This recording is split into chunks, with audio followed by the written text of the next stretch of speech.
Marnie, and this is my video for the teaching assistant position. Welcome back everybody to our second lab. This is our microscopy and cell structure lab, as you should know from the title of your lab manual.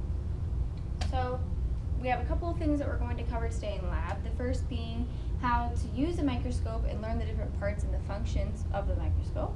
We're going to use biological specimens on two different types of microscopes, a compound and a dissecting, and compare the similarities and differences. And then lastly, we're going to learn how to do a wet mount. So has anyone ever used a microscope here before? A few of you may have, a few of you may not, and that's okay. I didn't learn how to use a microscope until I went to college. So a few hands, very good. With that being said, where have you used a microscope? Where can you think of a microscope would be used for? So our top choices usually are medical research, we have plant biology or botany, we have forensics, which is a very popular, genetics is another one that falls under biology, chemistry as well, it's not listed, and also educational purposes. So microscopes have been around for a very long time. Galileo created the first microscope in the 1600s, and then Robert Hooke came along in the 1670s, changed it up a little bit, and he was able to actually look at blood platelets, which is really cool. And since then, it's advanced quite a bit. Now we have two major types of microscopes. There are more. Electron microscopes and light microscopes. Electron microscopes are a way to overcome issues of the light microscope. Light microscope is exactly what you think. It uses visible light to magnify small structures that may have, and it has a few components that we will talk about here in just a minute. Electron microscopes, there's two different types. A transition, which creates a 2D image like this, and it uses electrons instead of light to magnify an image. And the scanning it creates a 3D image, and this is an example of that as well. So we're going to go into a little bit more depth about our lighting microscope, so that's what we're going to be using today. So it has three major components that I talked about. Our magnification factor is the first one, and this is where it takes the size of our object that we can see with our own eyes, and it compares it to the size of the object under magnification. And it uses a magnifying lens to do that, and this is where we get our 10x or our 40x, and it can go up depending on your microscope. There's also our resolution. The resolution is the ability to separate objects from one another. So we can go from this to this, so it's very clear and defined. A couple things come into play with this, and that is the proper lenses, the size of the lens, the magnification factor, and also how great the user is. And finally, our focal plane. So this is done by adjusting the stage of the microscope, which I will show you that in just a minute. So it's our ability, our focal plane's right here, to move it up and down and adjusting the light, because the light is going through such a small, thin area.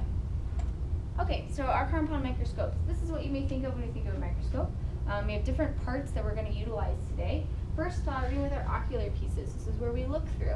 Then we have our diopter adjustment, where depending on how it fits on our face, we can move those to fit our eyes. Our nose piece, which has our objective lenses attached. This is where we get our 10x, our 40x, etc. Our stage, or mechanical stage, this is what is able to move up and down to move it closer to objective lenses. And this also has stage control, so you can move it back and forth, you can move it left to right. We have our condenser and our illumination, which are kind of play into each other. Our condenser allows us to let light in. Our illumination is our light source, and we can adjust the brightness with that. When we carry a microscope, we carry it with the base and the arm, like this. And as we take it from our lab bench or back to the cabinet, we want to make sure we're holding it close to our bodies. It always has a light switch, and it has our coarse and our fine adjustment. Our coarse adjustment moves the stage, and our fine adjustment is really going to give us that clear resolution of the picture. And I think that's it. So a tip that we're going to learn today when we do our first exercise with the letter E, it's in our lab manual, we're going to put it on our stage with these clips right here. You can spread them apart or squeeze this right here to open them. Put the slide down. We're going to start with our lowest magnification, and you're going to work your way up. Once you are able to clearly see the letter E, we're going to leave our stage alone. And then we're going to move our objective lenses and then only use our fine adjustment to really make the picture clearer. And then next we have our dissecting scope. Little bit different, some parts are still there, This is for larger things you might want to look at under the microscope. So we have our eyepiece and diopter adjustment, which is the same. We have a stereo head, our objective lenses. This is different on each one. Sometimes that you're able to do that on the side, or it may not rotate at all. Our light source can come from the top and the bottom with a light control, and our focus knob, and that's it. Or our stage clips to hold the specimen in place, or whatever it might be that we're looking at.